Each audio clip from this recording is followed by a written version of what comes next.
Cœur sensible, bien sensible, un podcast sur les recherches de provenance en histoire de l'art, imaginé par Manon et Anna, dans lequel on vous présente une série d'enquêtes pour rendre visibles les objets derrière les vitrines, au service d'une relecture plus inclusive de l'histoire des biens culturels.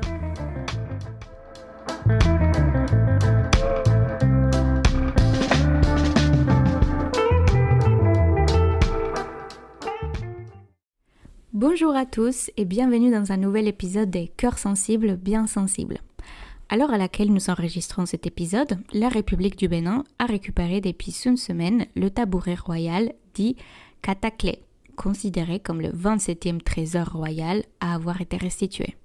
C'est l'occasion évidemment de revenir sur le film Dahomey, sorti en 2024, qui a emporté l'Ours d'Or à la Berlinale 2024, et qui raconte l'histoire de la restitution des 26 trésors royaux d'Abomey par la France au Bénin. Ce film documentaire, salué par la critique, retrace le parcours des 26 objets envoyés par avion cargo depuis la France jusqu'au Bénin en 2021. Avec Dahomey, Mati Diop signe le premier documentaire à montrer de l'intérieur le processus d'une restitution patrimoniale entre la France et un pays africain. Avant de revenir sur les partis pris du film et ses ambitions, il faut revenir sur le contexte de ce transfert culturel depuis l'Europe jusqu'au Bénin.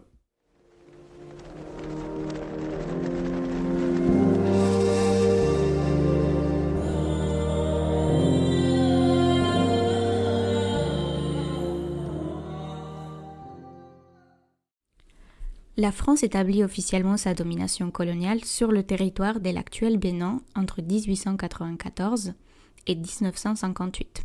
Mais en réalité, le pillage des fameux trésors royaux d'Abomey commence avant même cette période de colonisation. Entre 1890 et 1892, l'armée française affronte violemment les troupes du roi Béhanzin.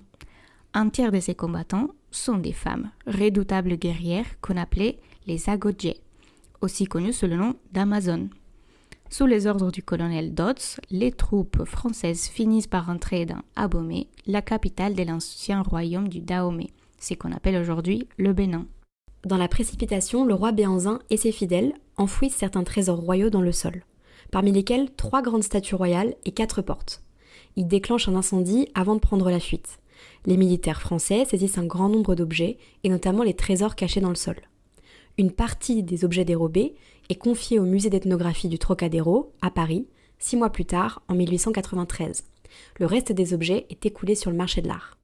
Aujourd'hui, plusieurs travaux de recherche portent notamment sur les objets volés au Dahomey à la fin du XIXe siècle.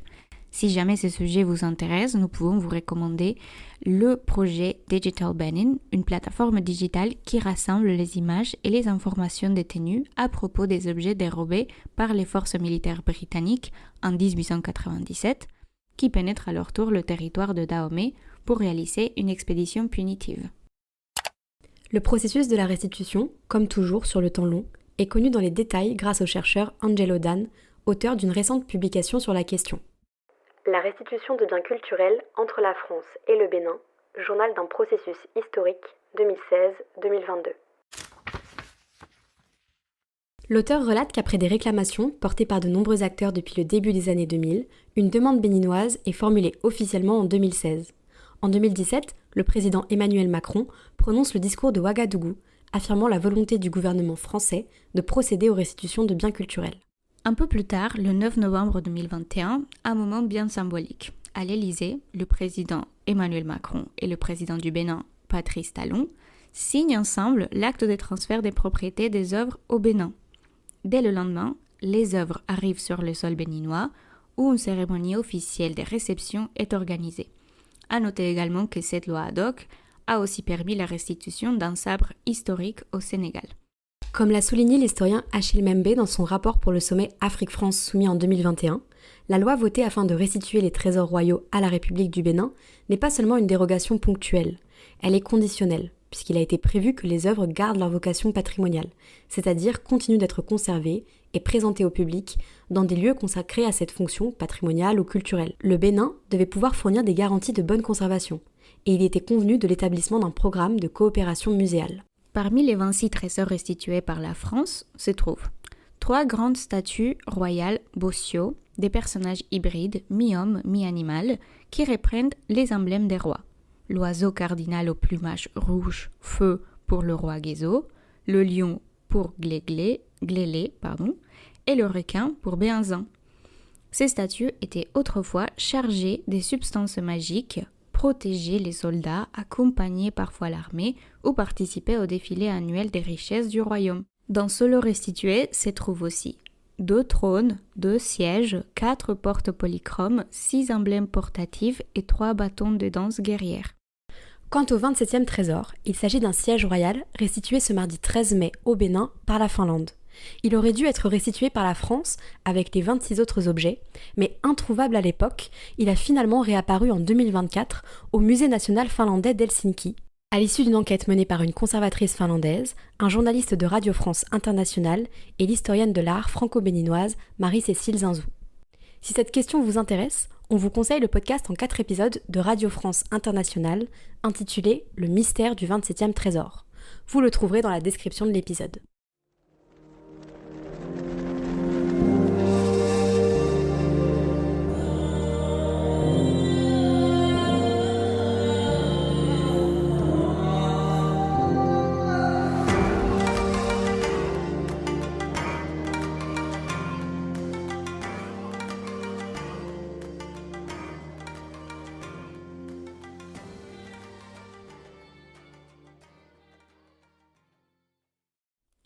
Dans cette deuxième partie de l'épisode, après avoir compris le contexte historique de cette restitution, nous aimerions donc vous parler plus en détail sur le film Dahomey.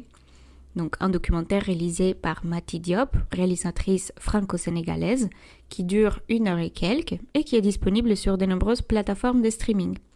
Mati Diop filme les coulisses de la première restitution officielle.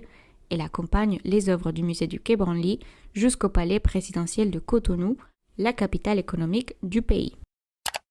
Le militantisme du film, sublimé par son approche poétique, nous a touchés et entre en écho avec nos aspirations personnelles. On partage avec Mati Diop ce sentiment de l'urgence de contextualiser les œuvres et d'aller au-delà des numéros d'inventaire et des constats d'état qui font partie de la langue des musées. Toutefois, on trouvait qu'un film comme celui-ci méritait d'être commenté par plusieurs regards, et c'est pour ça qu'on est allé rencontrer différentes personnes. J'ai commencé par Edith, une historienne de l'art et créatrice de contenu sur les réseaux sociaux qui a l'habitude de décortiquer les discours présentés dans les expositions. Voilà ce qu'elle m'a dit à propos de Dahomey. J'ai beaucoup apprécié le film, j'ai passé un très bon moment, j'ai beaucoup aimé le fait qu'on donne une voix aux objets, j'ai trouvé ça très poétique, la manière dont la voix était donnée aux objets.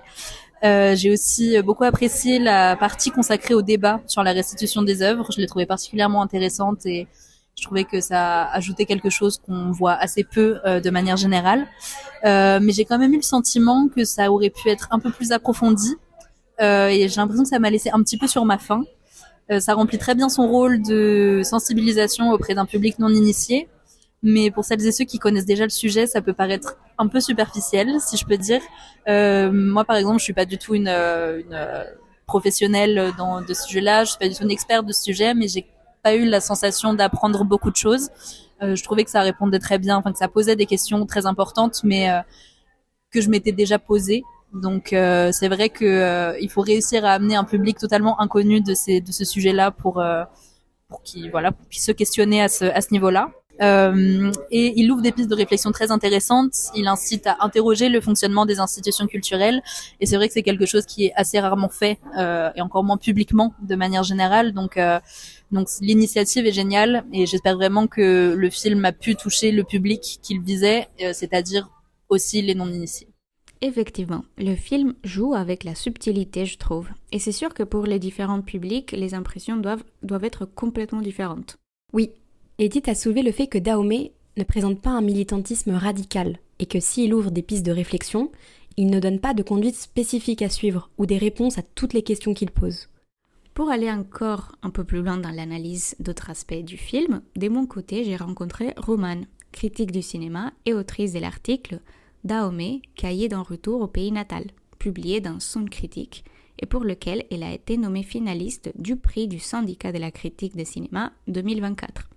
Je lui ai donc demandé comment elle décrirait le film et quels sont les effets cinématographiques ou les références cinématographiques qui l'avaient marqué. Bonjour Manon, bonjour Anna. Merci beaucoup de m'avoir invitée sur votre podcast pour parler du film de Mati Diop, Dahomey, qui est un film très particulier, très spécial.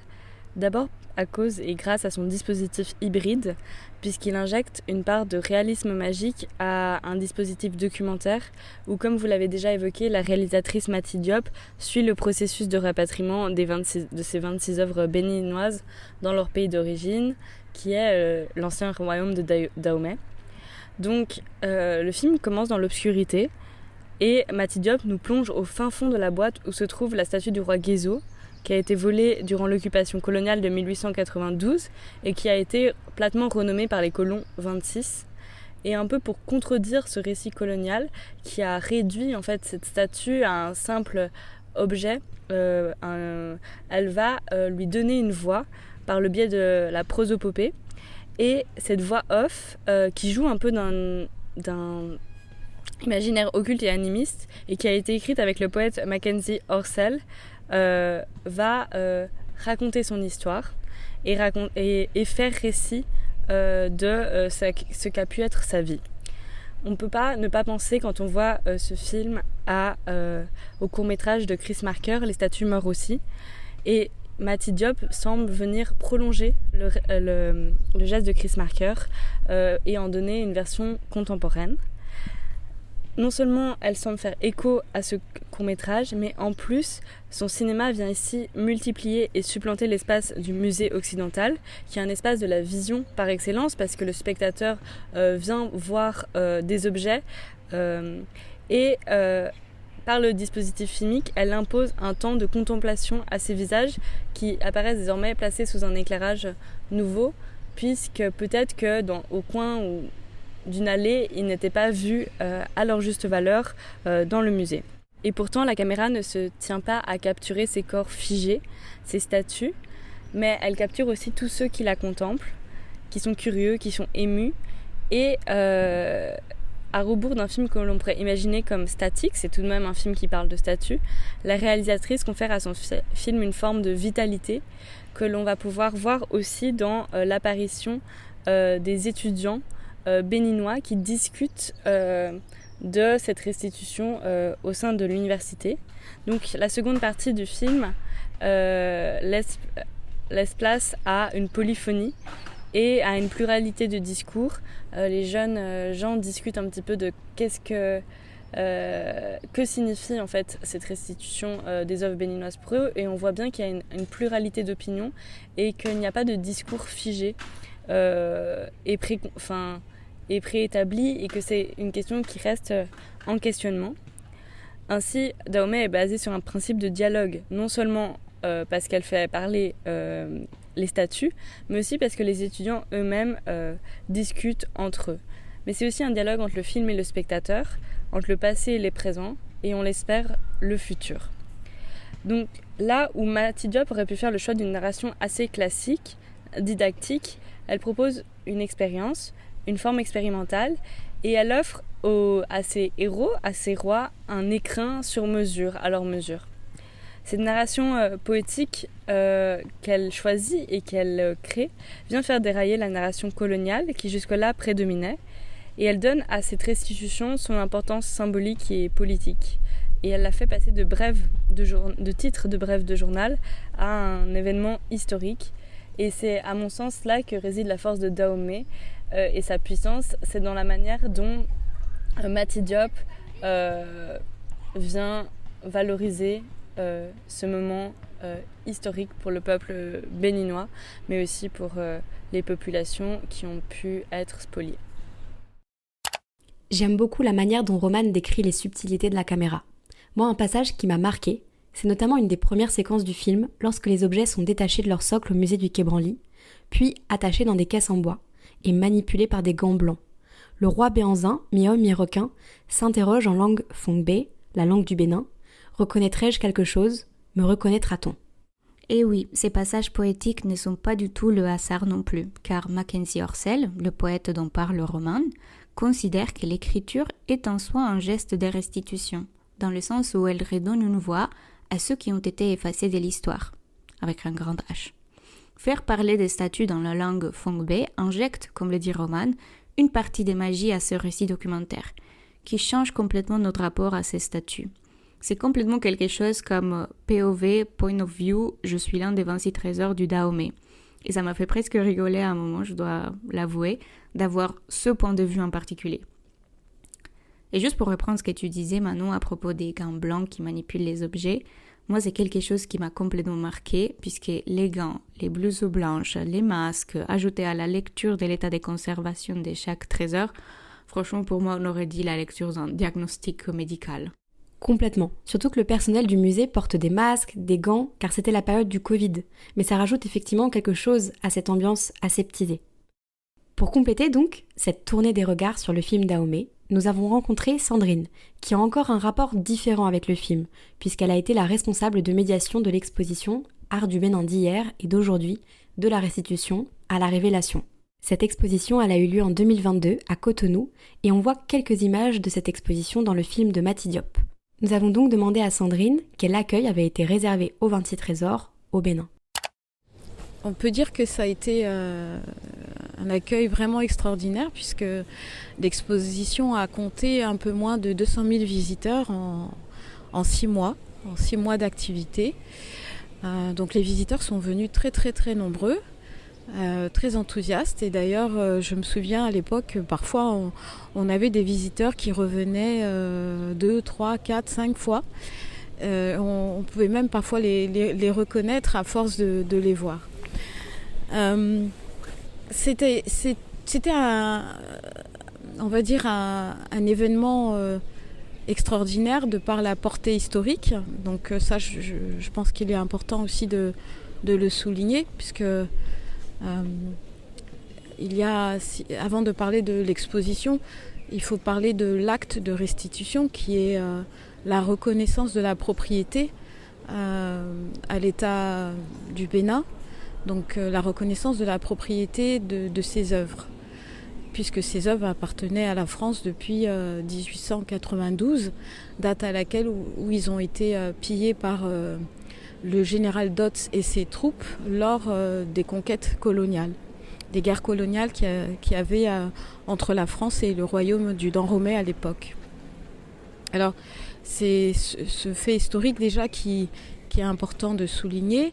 Ensuite aussi une exposition qui s'est tenue dans un contexte sanitaire très particulier puisque nous étions encore en plein Covid en 2022. Et c'est vrai que c'était pas un moment propice à une exposition d'une telle envergure, mais malgré ça, le public était présent. Donc oui, effectivement, c'était vraiment une exposition qui a vraiment intéressé beaucoup de gens. Donc un accueil, on va dire un accueil physique, un accueil physique a été réservé dès le départ par la population qui était présente lors de l'arrivée des œuvres au Bénin, à l'aéroport, avec la volonté également de l'État béninois de les d'exposer les 26 trésors dans le cadre d'une exposition diptyque. Donc avec une exposition en 2 parties. Donc une partie, on va dire patrimoine, qui exposait donc les 26 trésors, et une partie plus contemporaine qui nous présentait les œuvres, une centaine d'œuvres d'artistes béninois contemporains. Donc c'était vraiment une volonté de l'État de montrer le lien, voire même la continuité qu'il y avait ou qu'il y a entre le patrimoine, les œuvres du passé et la création artistique d'aujourd'hui béninoise. Alors mon rôle en tant que chef de la médiation avec mon équipe, c'était de faire vivre ces objets, de raconter leur histoire, de leur donner sens, pour que les visiteurs puissent les saisir, puissent les comprendre, puisque la plupart de ces objets avaient quitté donc le territoire il y a plus de 130 ans, et beaucoup de choses, on ignorait encore beaucoup de choses, même si, on va dire, dans son ensemble, on connaît l'histoire de ces œuvres, puisqu'il s'agissait principalement de trônes royaux. Il y avait également des statues, mais il y avait aussi d'autres objets qui participent à la culture et aussi à la dimension cultuelle de notre histoire, et donc c'était important de pouvoir relater tout ça aux visiteurs. Je pense qu'avoir l'avis des Sandrine est indispensable pour comprendre les enjeux d'une restitution comme celle-ci. Effectivement, ces œuvres qui rentrent chez elles doutent constamment, comme l'a dit Manon tout à l'heure, de si elles seront reconnues par les populations locales après tant d'années. La suite des restitutions, la réception des objets, est quelque chose qu'on évoque rarement, alors qu'effectivement c'est désormais dans ces espaces que la restitution doit passer d'un acte symbolique à un acte de réappropriation. Et certainement les dispositifs de médiation sont des instruments clés pour créer des rapports identitaires entre les populations et les objets qui reviennent. Absolument. Et quelque chose qui me plaît beaucoup dans le témoignage des Sandrine, c'est de savoir que les gens étaient vraiment intéressés d'accueillir ces objets à l'aéroport, au musée, dans les débats qu'on voit dans le film. Ça montre vraiment l'impact de cet acte de restitution qui sort complètement de la sphère politique, académique, intellectuelle. Nous avons également tenu à demander à Sandrine si pour elle le film rendait compte de cet accueil dont elle nous a parlé, et quelles ont été, à elle, ses impressions.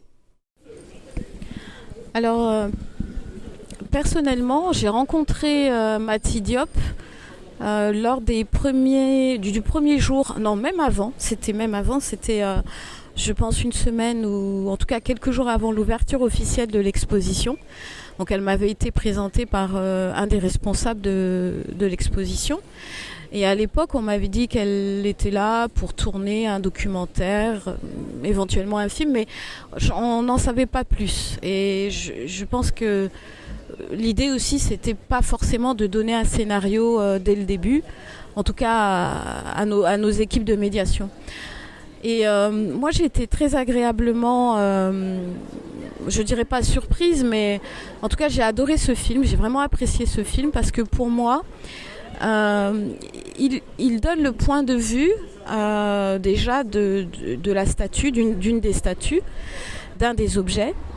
Et en cela, pour moi, c'est assez novateur parce que on parle souvent de nous, les individus, nous, les êtres humains, de nos ressentiments, de comment on voit le monde.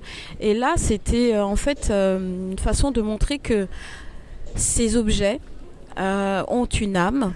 Et pour moi, c'est aussi une façon de parler de ce dont on ne parle pas souvent dans nos cultures, puisque c'est difficilement exposable. Donc c'est cette partie invisible des objets que nous, médiateurs, nous essayons de faire vivre, que nous essayons de raconter au public.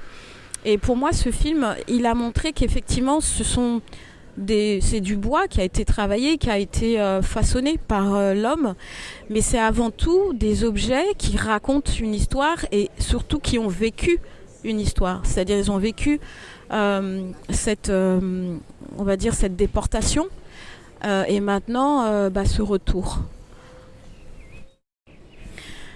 Alors pour moi, l'intérêt de ce film, bien sûr, c'est de parler de la restitution, parler de son impact, et de montrer que la restitution, c'est pas qu'une restitution physique. Il ne s'agit pas seulement de récupérer des objets et de les mettre dans un musée. Derrière, il y a tout un pan, bien sûr diplomatique, politique, mais aussi philosophique. Surtout, on le voit dans le débat avec les étudiants, où c'est quand même assez tendu. Sur leur devenir, leur identité, leur avenir. Et finalement, on se rend compte que la culture n'est pas juste de la culture. Ça va au-delà de la culture.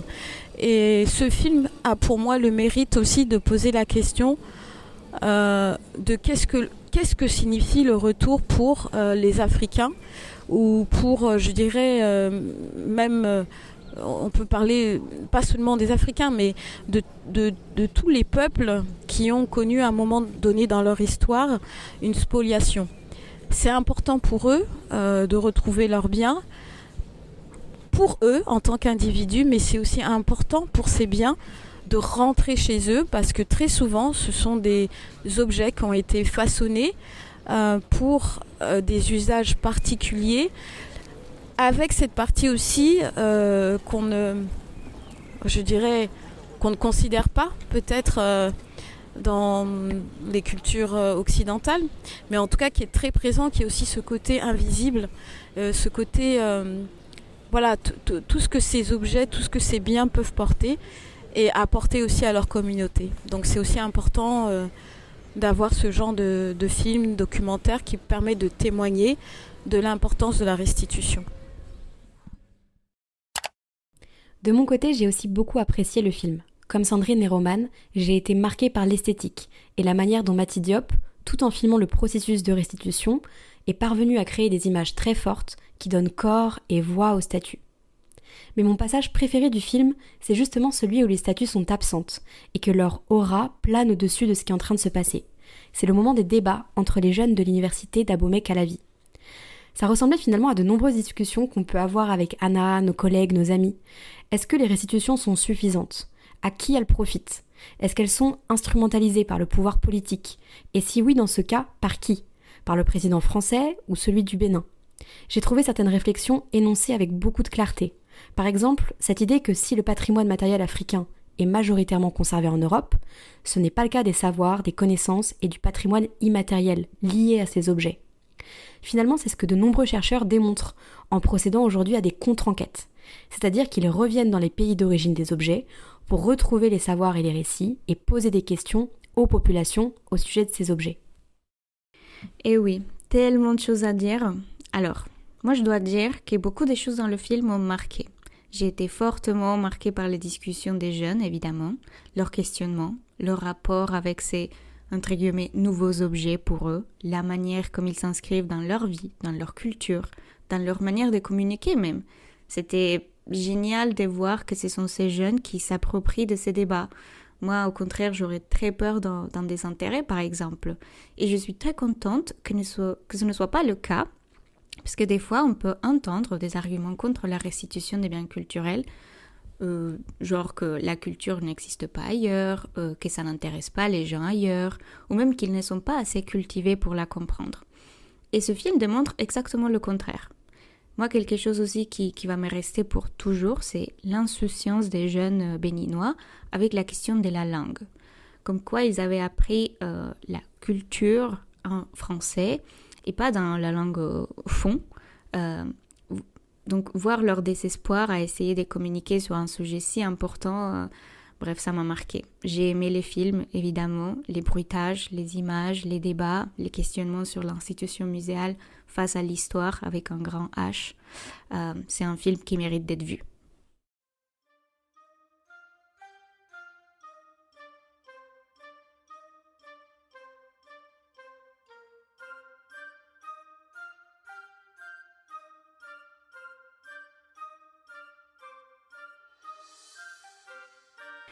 Nous avons essayé avec cet épisode de vous faire part de plusieurs voix, telles que l'a fait le film, qui nous a amené à entendre des avis divergents sur la question complexe de la restitution des biens culturels et évidemment de leur suite. Si on a peu d'exemples de films sur des restitutions qu'on pourrait vous recommander, on a vu récemment une exposition liée aux objets et à l'histoire coloniale qui pourrait vous intéresser. En ce moment, vous pouvez retrouver au musée du Quai Branly Jacques Chirac l'exposition Mission Dakar-Djibouti 1931-1933 contre-enquête. Cette exposition, elle revient brièvement sur le contexte de la mission Dakar-Djibouti, une expédition française qui a été menée au début des années 30 dans 14 pays africains et qui s'est approprié de nombreux objets par différents modes d'acquisition, des ventes, mais également des vols. L'exposition revient sur le contexte de cette expédition et montre à quel point cette mission était aveugle aux réalités coloniales dont elle a largement profité. Elle marque un tournant dans l'histoire de l'institution du musée du Quai Branly Jacques Chirac, qui raconte pour la première fois, explicitement, l'histoire de vol d'objets. pas que nous ayons besoin de vous les spécifier, mais nous avons passé plusieurs heures dans l'exposition à lire tous les cartels et évidemment nous avons aimé et apprécié le travail de tous les chercheurs et du musée. Sur ce, nous on vous dit à la prochaine, prenez soin de vous.